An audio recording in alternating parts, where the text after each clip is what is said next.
मंदिराच्या तिथे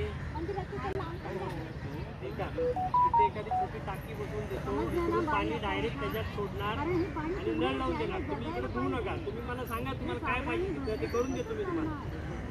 तुम्हाला नळ पाहिजे, किती नळ पाहिजे तिथे, किती नळ पाहिजे? 4-5 नळ मध्ये होईल का तुमचं धुणं भांडी? अरे मी आलोय, मला सगळं घर माहिती आहे. मी तुम्हाला ते बोलतोय, तुम्हाला तिथे एक नळ 2 बसवून देतो वरती.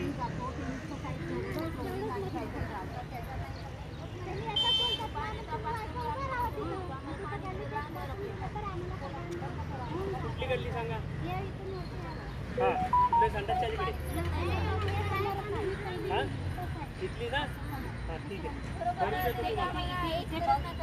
साईडला पूर्ण एक अशी मेश लाव, मेश लाव. कारण किती प्लास्टिक पडलं. आज सकाळी सगळं प्लास्टिक नाही सकाळी काय दरवेळेला आपण साफ केलं तरी होणारच नाही. जेव्हापर्यंत एक परमनंट आपण काही करणार वरून असं मेश लावायला पाहिजे. तुम्हाला नळची वगैरे व्यवस्था करून देतो.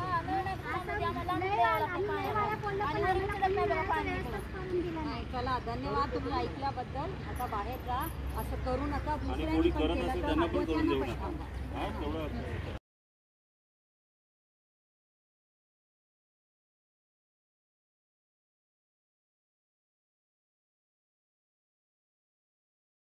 मंदिराचा मेन म्हणजे माहितीपेक्षा ना आता जे मी हे करत होते ते आपल्याला हा जो तलाव तलावाचं जर नियोजन करायचं असेल तर मंदिर आणि मस्जिद दोन्ही आहे बाजूला. मी बघितलं दोघांनी जर आपला हे घेतलं रेस्पॉन्सिबिलिटी तर ते बरोबर होऊ शकते.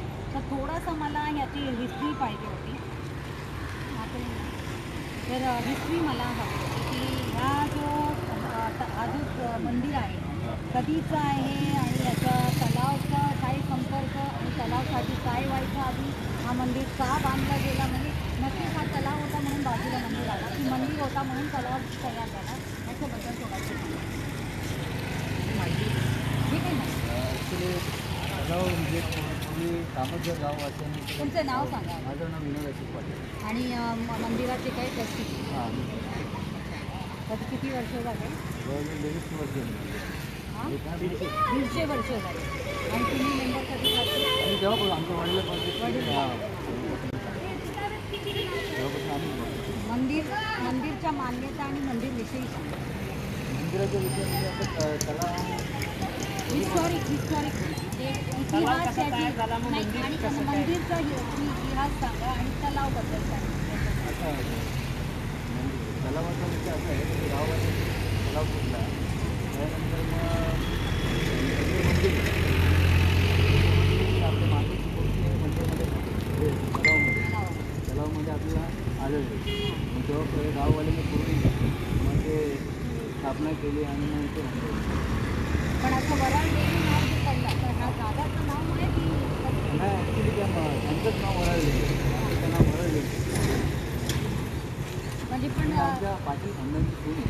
अच्छा मोठी स्टे ते थोडंसं सांगा. तेच आम्ही ऐकायला तुमच्याकडे आलो. तेच मोठी हिस्ट्री सांगा. ते कसं आहे आमचे पंधरा वगैरे होते ना त्यांनी म्हणजे तेव्हा तलावा खोदायची सुरुवात केली पण तलावाला पाणी लागत नाही. पाणी लागत नाही तर त्यांची सून होती ना त्यांची वराळली त्यांच्या स्वप्नामध्ये आले देव वगैरे आता ते हिस्ट्री आहे. देव आले त्यांनी सांगितलं मला तुमच्याकडे कशी लागली तर या तलावाला पाणी आहे. एक रात्री मग त्याच्यामध्ये गेले आणि पाणी यायला लागलं. अशी पूर्वीची स्टोरी आम्हाला जसं सांगत आलं मी ते तुम्हाला सांगते. नाही पण आता कसं आपल्या देशाचं खूप असं म्हणजे मंदिराच्या प्रती एक आपला एक वेगळाच आपला एक सेन्सिटिव्हिटी आहे.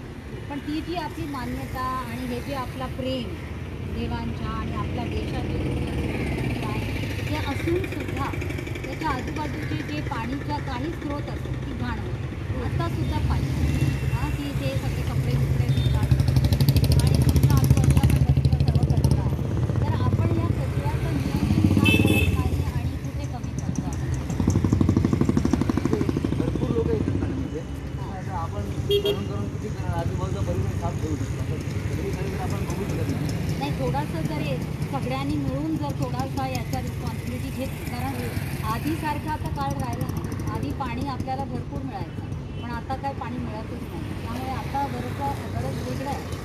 तर त्यामुळे या सगळ्याकडे लक्ष देणं आणि जबाबदारी घेणं गरजेचं. आताच मी या नितीश चौधरीजी आणि पटनागरला सांगितलं की आता इथे आपल्या गार्डन डिपार्टमेंटचा खूप सारा गार्डन एरिया आहे. तर त्या गार्डनवाल्यांनी पण तुम्ही त्या मस्जिदवाले हे सगळ्यांनी एकत्र येऊन जर या परिसराला चांगलं करायचा प्रयत्न केला, मला वाटतं की तलाव चांगले होईल. आणि त्या तलावामध्ये जर कुठल्याही प्रकारच्या गैरव्यवहार होत आहे ते थांबवणं पण आपला जेवढं आपल्याला दिसतं आपण करायला पाहिजे. जसं आज आम्हाला दिसलं आम्ही त्यांना काढलं.